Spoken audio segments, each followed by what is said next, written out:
Bus మాత్రమేనాయి. So మన ఆదిర్ గ్రూప్లో మంచి బెస్ట్ ప్రాజెక్ట్ అనమాట ఇది. కేవలం బెంగళూరు హైవే నుంచి వెళ్ళి ఓన్లీ 1 కిలోమీటర్ డిస్టెన్స్ మాత్రమే ఉంటుంది. సో ఇది ముడా లేఅవుట్ కిందకి వస్తుంది. మినిమం ప్లాట్ సైజ్ వచ్చేసి మనకి 133 యాడ్స్ ఉన్నాయి. 133, 150, 165, 200, 300 వరకు కూడా అవైలబుల్ ఉన్నాయి. So total as per DTCP and MUDA layout ప్రకారంగా మనం డెవలప్ చేయడం జరుగుతుంది.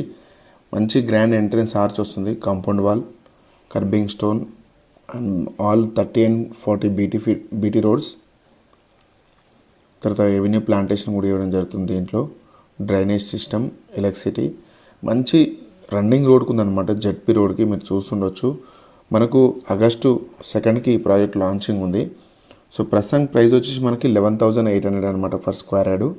సో ఈస్ట్ ఒకవేళ తీసుకుంటే 200 rupees extra charge, north east and corner తీసుకుంటే 300 to 500 రూపీస్ ఉంటుంది అప్ టు.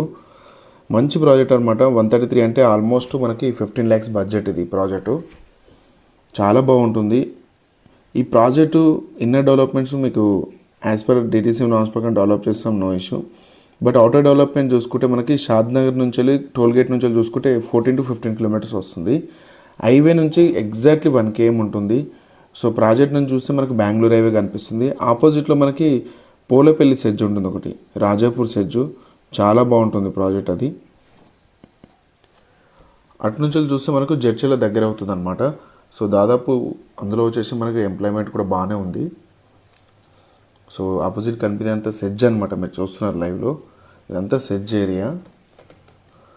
మీకు సైట్ విజిటింగ్ చేసేటప్పుడు మన టీం కావచ్చు, రీసెంట్గా నేను కావచ్చు, మీకు ఈ ఏరియా మొత్తం చూపిస్తాను. తక్కువ బడ్జెట్లో ఉన్నప్పుడు మీరు ఇన్వెస్ట్మెంట్ పెట్టడం బెటర్ అనమాట. ఎందుకంటే ఇది బయింగ్ టైం. సో రైట్, మనకు రియల్ ఎస్టేట్ కొంచెం స్లోగా ఉన్నప్పుడు మీరు ప్లాట్స్ పైన ఇన్వెస్ట్మెంట్ పెడితే మంచి రిటర్న్స్ వస్తాయి. చాలామంది ఏం చేస్తారంటే రియల్ ఎస్టేట్ డౌన్ ఉంది కదా, ఇప్పుడు కొనాలా వద్దా అని చాలామంది డైమాలో ఉంటారు. ఎప్పుడైనా గుర్తుపెట్టుకోండి, రియల్ ఎస్టేట్ కొంచెం స్లోగా ఉన్నప్పుడు మీరు ప్లాట్స్ పైన ఇన్వెస్ట్మెంట్ పెడితే ఒకవేళ హైక్ అయిన తర్వాత మినిమం డబుల్ అయ్యే ఛాన్సెస్ ఎక్కువ ఉంటాయి, రైట్. సో చాలామంది ఆలోచిస్తుంటారు పెట్టాలా వద్దా రియల్ ఎస్టేట్ ఇన్వెస్ట్మెంట్, ఇప్పుడు చూద్దాంలే కొంచెం స్లోనే ఉంది అంటే గుర్తుపెట్టుకోండి, నేను బ్రిలియంట్ కస్టమర్స్ అయితే స్లో ఉన్నప్పుడు మాత్రమే ఇన్వెస్ట్మెంట్ పెడతారు. మీరు అనుకుంటున్నారు ఓపెన్ ప్లాట్స్ చాలా బ్రహ్మాండంగా రిజిస్ట్రేషన్ జరుగుతున్నాయి. అగ్రికల్చర్ ల్యాండ్స్ కొంచెం తగ్గినాయి, అది వాస్తవమే, రైట్. మీరు గుర్తుపెట్టుకోండి, హైదరాబాద్ డెవలప్మెంట్స్ అనేది అది ఎప్పటికీ ఆగవు. రేట్స్ మాత్రం ఏం తగ్గవు. మీరు అనుకుంటారు రియల్ ఎస్టేట్ డౌన్ ఉన్నంత మాత్రం స్లో అవుతుంది అని చెప్పేసి అనుకుంటారు కదా చాలామంది కస్టమర్స్. రియల్ ఎస్టేట్ డౌన్ అంత మాత్రం రేట్స్ మాత్రం అక్కడికే స్ట్రక్ అయి ఉంటాయి, మళ్ళీ ఇంక్రీజ్ అవుతాయి. ఇప్పుడు ఆగస్ట్ నుంచి వెళ్ళి మనకు 30 to 40% రిజిస్ట్రేషన్ ఛార్జెస్ కూడా ఇంక్రీజ్ అవుతున్నాయి. రిజిస్ట్రేషన్ ఛార్జ్ ఎట్లా 7.5% ఉంది కదా ఇప్పుడు. సో గవర్నమెంట్ వాల్యూని ఇంక్రీజ్ చేశారు. For example Rajapur site